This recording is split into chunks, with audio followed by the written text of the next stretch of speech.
Hi guys, Miss Vance again. This is the last part of notes for Unit 12, and we're talking today about vaccines.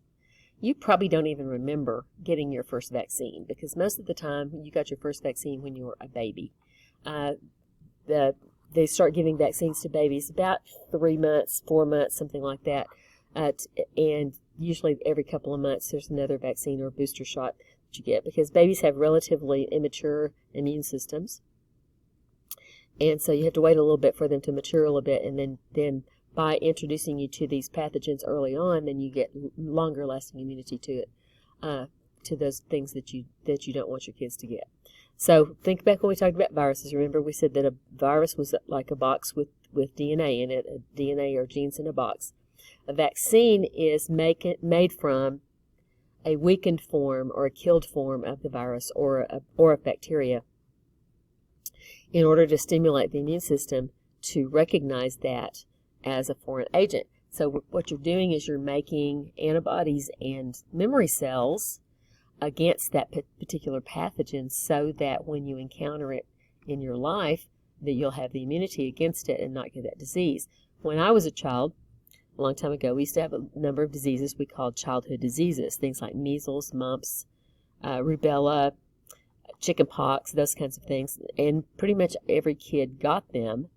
They began developing vaccines for those during my childhood, and so nowadays most kids don't even get those diseases anymore because most kids get immunized against them in their early childhood, and so you see very little incidence of things like measles and chicken pox and things like that because most people get immunized against it. So here's basically what you do. Just think about the basics of this. So if this is the flu virus here, a flu vaccine wouldn't include the whole virus. It might include part of it. It might include part of the capsid.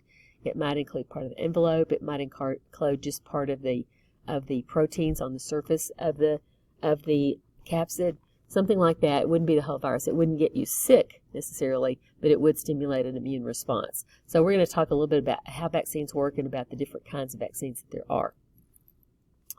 So vaccines are supposed to, they're pretending to be pathogens in order to stimulate the immune system. And so the way they work, generally speaking, okay, you get a vaccine that exposes your body to those antigens. The antigens are captured by those antigen-presenting cells, the APCs, like the macrophages and the dendritic cells and cells like that. They stimulate the helper T cells, which then activate the B cells and T cells. Notice it says here naive. That means those are ones that haven't been specialized yet for that particular pathogen. And so the naive B cells and the naive T cells get activated by the helper T cells, and they immediately start producing plasma B cells, and active killer T cells. So the B cells are going to start producing antibodies against that antigen and that vaccine, and then the killer T cells will actually kill cells that happen to get infected. You don't generally have infections from vaccines. There are sometimes a slight more reaction than others depending on what kind of vaccine it is. And there are several different kinds of vaccines, but the big idea behind them, again, is to build up immunity in your body so that when you're exposed to that pathogen, you won't get sick from it. So let's look at some of the different types of vaccines. The first kind, one of the most common kind, is a live attenuated or weakened vaccine. This uses a virus or a bacterium that is grown repeatedly or passing through multiple cultures, and in that process it becomes less and less pathogenic.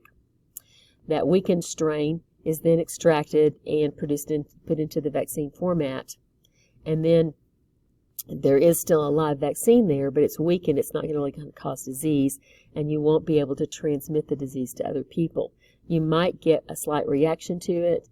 Sometimes when you get certain vaccines, you get a little bit of fever and maybe feel bad for a day or so, but not really very much, and you're definitely not sick enough to miss a whole lot of whatever's going on, and you certainly would not transmit the disease to other people. So live attenuated vaccines are used for various kinds of diseases, just depending on what they are.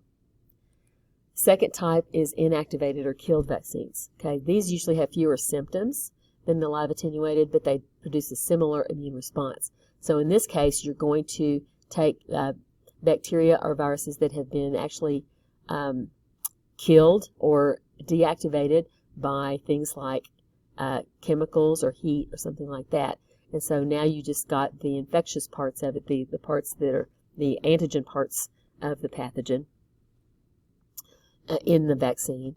And once you inject the vaccine, then it goes about developing that same kind of immune response.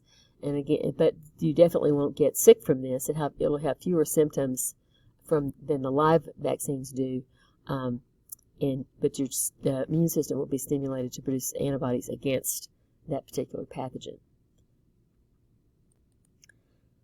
The third kind of vaccine is a subunit or conjugate vaccine. This one is focusing on a specific component of the pathogen. For instance, certain proteins on the surface of certain kinds of viruses, or maybe cell wall components of a certain bacterium. These are isolated separately, and those are included in the vaccine.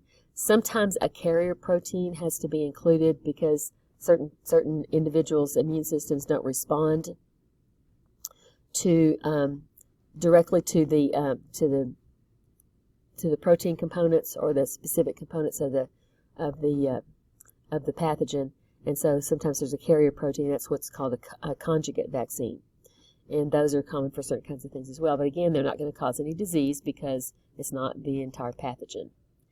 The last kind is actually the newest kind, and this is the kind that's been in the news recently. These are mRNA vaccines.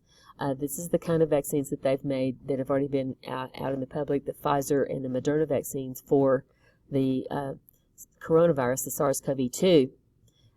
Basically, they took the viral DNA. Well, actually, this is an RNA virus, but they made messenger RNA from that codes for the protein, the spike protein, or at least part of the spike protein in COVID, in the SARS-CoV-2, and basically they take the messenger RNA, which is going to code for the protein, and they package it in these lipid nanoparticles and inject that, and then your cells start making the protein, and that causes the immune response to that particular protein because the immune system recognizes that that's not something that's supposed to be there.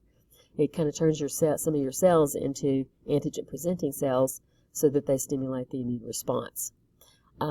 So far, they've said that the efficacy, which is how effective it is like 95 to 98% for these. And so hopefully soon everybody will be able to get vaccinated and we can go back to living a relatively normal life again instead of wearing masks and socially distancing all the time. And that's the end of the notes on vaccines.